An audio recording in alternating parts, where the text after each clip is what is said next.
Writing क्या होती है। ठीक है, तो काफ़ी सारे टीचर से पढ़ने के बाद मैं चाहता हूँ कि फ्री में बता दूँ लोगों को कि इसको कैसे आप इसकी तैयारी कर सकते हैं। वैसे इसका कोई हार्ड एंड फास्ट रूल तो नहीं होता, प्रैक्टिस होती है जिसके ज़रिए से ऐसे राइटिंग का जो आपके पास स्किल्स होती हैं वो आती हैं।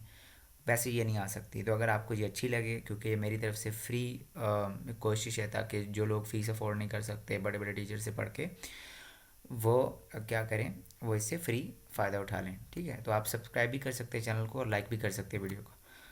तो ऐसे के पार्ट्स कितने होते हैं, सबसे पहले हम देखते हैं। सबसे पहले ऐसे में जो चीज़ें देखी जाती हैं वो सबसे पहले आपका आइडिया देखा जाता है। ओके, आइडिया देखने के बाद आपका कंटेंट देखा जाता है। कंटेंट के बाद आपका स्ट्रक्चर देखा जाता है कि आप प्रॉपर स्ट्रक्चर फॉलो कर रहे हो या नहीं कर रहे हो। ठीक है, और उसके बाद आपकी लैंग्वेज देखी जाती है। Language person to person vary करती है। जो आपका लिखने का तरीका है वो मेरा नहीं है, जो मेरा है वो आपका नहीं है। ठीक है, तो चार चीज़ें देखता है जब भी कोई पेपर चेक होता है ऐसे का। तो आइडिया, कंटेंट, स्ट्रक्चर और लैंग्वेज, और हर एक में आपको आधे मार्क्स स्कोर करने होते हैं। दो में से एक मार्क आपको स्कोर करना होता है, तभी पास होता है कोई ना कोई बंदा, वगरना नहीं हो सकता। और उसके बाद आइडिया और कंटेंट मस्ट बी रेलेवेंट। अगर आपका आइडिया ही नहीं है, जो पूछा गया है आप उसको रॉन्ग परसीव कर गए और आपने, या फिर उस पर आपने लिखा ही नहीं है, जो उसने कंटेंट मांगा है वो रेलेवेंट आपने लिखा ही नहीं है, तो फिर तो नंबर नहीं मिलने वाले। ठीक है, तो आइडिया सबसे पहले समझना ज़रूरी है कि पूछा क्या गया है, और कंटेंट आपका रेलिवेंट होना ज़रूरी है। फिर लैंग्वेज वेरी करती है पर्सन टू पर्सन, जितनी अच्छी लैंग्वेज होगी उतना अच्छा। वैसे सिंपल लैंग्वेज डिमांड करते हैं कि आप टू क्लासेस को जोड़ के लिखो, और थोड़ी खूबसूरत और फर्निश्ड लैंग्वेज हो जिसमें एडवर्ब्स वगैरह का यूजेज हो। उसके बाद स्ट्रक्चर में क्या होता है वो तो सिंपल होता है, सबको आता होता है। इंट्रो लिखते हैं, उसके बाद बॉडी लिखते हैं, उसके बाद कंक्लूजन लिखते हैं। तो ये सारी चीज़ें हम डिटेल में आगे देखते हैं। सबसे पहले ऐसे राइटिंग में आउटलाइंस होती हैं। याद रहे कि आउटलाइंस किसी बंदे को फेल तो करवा सकती हैं लेकिन पास नहीं करवा सकती। और आउटलाइन के कितने मार्क्स होते हैं? 5 मार्क्स होते हैं 100 में से। 100 में से कितने मार्क्स आउटलाइन के होते हैं? 5 होते हैं। अगर आपने आउटलाइन में वो चीज़ें लिख दी हैं जो आपने डिस्कस अंदर नहीं की, तो क्या हो गए? फेल हो गए। ठीक है, तो इससे बंदा फेल हो जाता है। तो आउटलाइन में वही चीज़ें लिखनी चाहिए जो आप आगे डिस्कस कर रहे हो, और आउटलाइन नीट एंड क्लीन होनी चाहिए। 2 मार्कर का यूज़ भी आप कर सकते हैं। ठीक है, उसके बाद इंट्रोडक्शन होता है। इंट्रोडक्शन बहुत इंपॉर्टेंट होता है। ये पढ़ने के बाद ही उसको पता चल जाता है आपकी लैंग्वेज कैसी है और आपके ऐसे में क्या क्या चीज़ें हैं। और उसके बाद होती है बॉडी। बॉडी में आर्गूमेंट देने होते हैं, और जो पहले 8 से 10 आर्गूमेंट होते हैं वो सबसे इंपॉर्टेंट होते हैं। यानी जो मेन चीज़ उसने पूछी गई है, जो उस पर आपके आर्गूमेंट्स हैं, हर एक पैराग्राफ होगा 100 वर्ड्स का। तो 800 से 900 वर्ड जो आप बॉडी पे लिख रहे हो, जो आपने अपना स्टांस प्रूव कर रहे हो, ये सबसे रेलिवेंट चीज़ होती है। और ये सबसे ज़्यादा, ये दो चीज़ें आपको क्या करती हैं? पास करवाने में हेल्प करती हैं। उसके बाद कंक्लूजन होता है, जो वो भी बहुत इंपॉर्टेंट होता है, उसको भी एग्जामिनर पढ़ता है, और कंक्लूजन के बारे में भी आगे डिटेल में हम बात करते हैं। सबसे पहले इंट्रोडक्शन आप लिखते कैसे हो? इंट्रोडक्शन लिखने के लिए कोई बड़ी चीज़ नहीं चाहिए होती। जो चीज़ पूछी गई है, जो टॉपिक है, जो आपको दिया गया है, आप उस पर 2 जनरल सेंटेंस लिखते हो। फॉर एग्जांपल, अगर तो करप्शन इन पाकिस्तान पूछी गई है तो 2 करप्शन पे सेंटेंस लिख दो, कोई भी लिख दो, हर बंदे के डिफरेंट होंगे। अगर कोरोना वायरस पे कोई चीज़ ऐसे आ गया है तो आप कोरोना वायरस पे 2 सेंटेंसेस लिख दो, वो 35-36 वर्ड्स बन जाएंगे उसके। 16 वर्ड का एक सेंटेंस अच्छी सी इंग्लिश लिख के। फिर आप अपनी थीसिस स्टेटमेंट देते हो, और थीसिस स्टेटमेंट के अंदर आप अपना स्टांस लेते हो। ठीक है, उसके बाद आप क्या करते हो? एक सेंटेंस, वो हर एक पार्ट जो आप आगे डिस्कस करना जा रहे हो, हर एक पार्ट जो आप आगे डिस्कस करने जा रहे हो उस पे देते हो। फॉर एग्जांपल, आपने काज, इम्पैक्ट और रिकमेंडेशंस के जो मेन आउटलाइन बनाए हैं, तो अगर उसने काजेज मेन पूछे हैं तो आप काजेज को लिखोगे एक सेंटेंस, उसके बाद एक इम्पैक्ट पे और एक रिकमेंडेशंस पे लिख दोगे। और ये जो पैराग्राफ होता है, इंट्रोडक्टरी पैराग्राफ होता है, ये 150 वर्ड से 250 वर्ड का हो सकता है। जो आइडियल होता है वो 150 टू 170 होता है। 300 वर्ड का भी लिख सकते हो, लेकिन 250 वर्ड, 250 से जब ऊपर जाता है तो ये ऑकवर्ड हो जाता है। उसके बाद जो बॉडी के पैराग्राफ होते हैं, इसमें काज, इम्पैक्ट और रिकमेंडेशन पैराग्राफ होते हैं। जो काज के पैराग्राफ होते हैं ये छोटे होते हैं, ये 60 वर्ड्स के होते हैं, 60 वर्ड से 50 वर्ड्स के होते हैं। इससे ज़्यादा इसको बढ़ाना नहीं चाहिए, कहते हैं काज के पैराग्राफ को बढ़ाना नहीं चाहिए, 50 से 60 वर्ड्स के होते हैं। इम्पैक्ट और रिकमेंडेशन के पैराग्राफ जो होते हैं वो 50 वर्ड से लेके 250 वर्ड तक हो सकते हैं। तो ये वर्ड्स का भी आपको पता चल गया कि कितने वर्ड का पैराग्राफ आप लिख सकते हैं, ये बॉडी में होते हैं।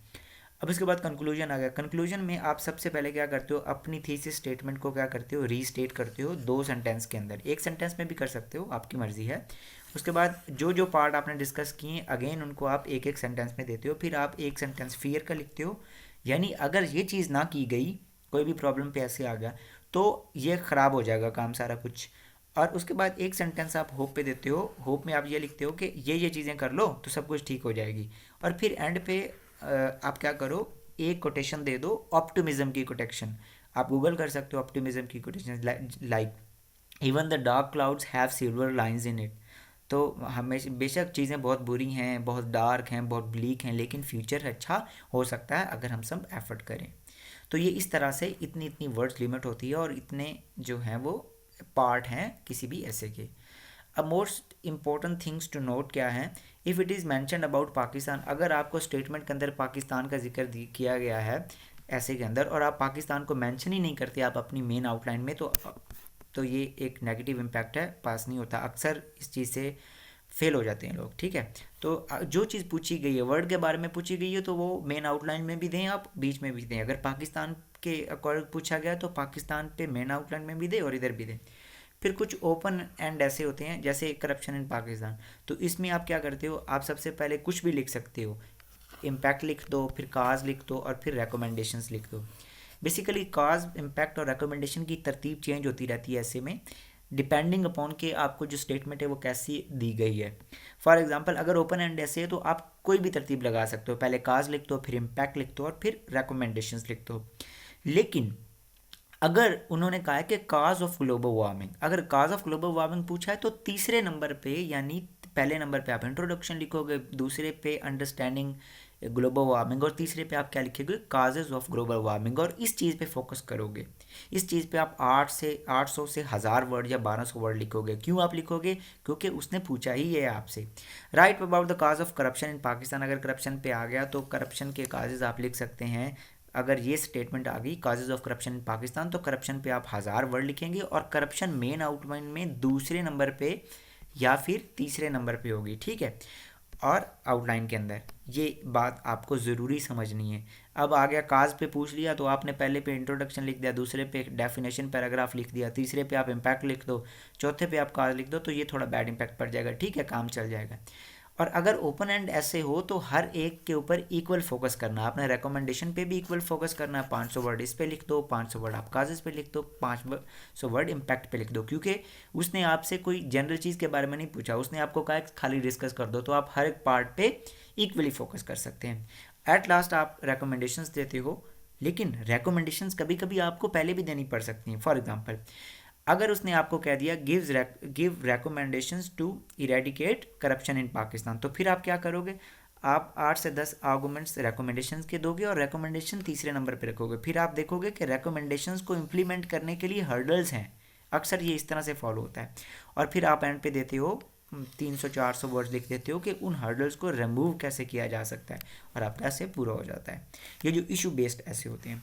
अब हम एक केस स्टडी देख लेते हैं। अभी अभी एक ऐसे है, analyse the impacts of covid on Pakistan and recommend steps to mitigate its impacts. Okay, सबसे पहले हम 150 वर्ड का पैराग्राफ क्या देखते हैं, इंट्रोडक्शन का लिख देंगे।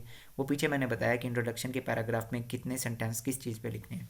फिर ये डेफिनेशन पैराग्राफ है जिसमें हम लोग अपने टॉपिक को इंट्रोड्यूस करवा रहे हैं, तो 50-60 वर्ड या 70 वर्ड या 80 वर्ड का पैराग्राफ आप इस पर लिख सकते हैं। और 50 वर्ड का ये पैराग्राफ मैंने लिखा है, वो किस चीज़ पे लिखा है कि on overview of the Covids impact on the world. ठीक है, उसके बाद उसने हमसे पाकिस्तान के बारे में पूछा है कि पाकिस्तान पे क्या इम्पैक्ट्स हैं। तो मैंने ये जो मेन आउटलाइन है, ये मेन आउटलाइन है, मैंने मेन आउटलाइन में क्या लिखा है, रेपरक्यूशंस ऑफ कोविड ऑन पाकिस्तान। अब ये सबसे पहले पॉलिटिकल रेपरक्यूशंस, मैं अब हर एक चीज़ जो मैंने यहाँ पे बयान की है ना, इस पर एक 100 वर्ड का पैराग्राफ लिखूंगा, और हर 100 वर्ड के पैराग्राफ के अंदर मैं स्टैटिस्टिक्स भी दूंगा, फिलोसफिकल डिबेट भी चलाऊंगा, जो कि आर्गूमेंट देने का तरीका होता है, जो कि मैंने आर्ट ऑफ आर्गूमेंटेशन की जो वीडियो है इससे पिछली, उसमें मैंने आपको मेंशन किया कि कितनी तरह से आप आर्गूमेंट दे सकते हो। तो हर एक पे आप 100 वर्ड का, 80 वर्ड का, 50 वर्ड का पैराग्राफ लिखते जाओ। जिस तरह से ये सारी चीज़ें मेन पूछी हुई हैं, ये सारी वो डिस्कस की हुई हैं कि इकोनॉमिक इम्पैक्ट और सोशल लेवल पे क्या इम्पैक्ट हुए पाकिस्तान पे कोरोना वायरस के।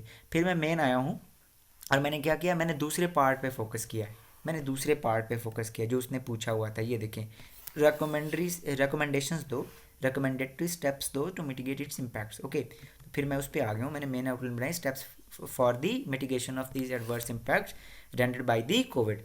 वो मैंने फाइनेंशियल स्टिमुलस देना चाहिए, रिस्ट्रक्चर करना चाहिए 10th अमेंडमेंट को, इंस्टीट्यूशनल कैपेबिलिटी को इंक्रीज़ करना चाहिए, क्विक डिसीजन मेकिंग। तो मैं इस पर भी 50-50 या 60 वर्ड्स या 100 वर्ड्स तक के पैराग्राफ लिखता जाऊँगा, और फिर एंड पे मैं 100 से 50 वर्ड से 250 वर्ड के दरमियान में एक कंक्लूडिंग पैराग्राफ लिख दूंगा।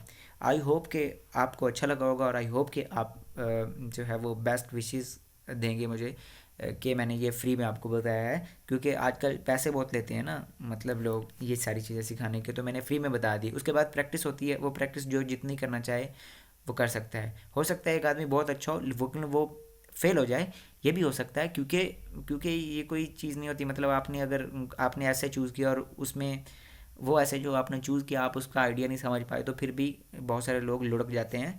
तो आई होप ये आपको अच्छा लगा होगा। Thank you.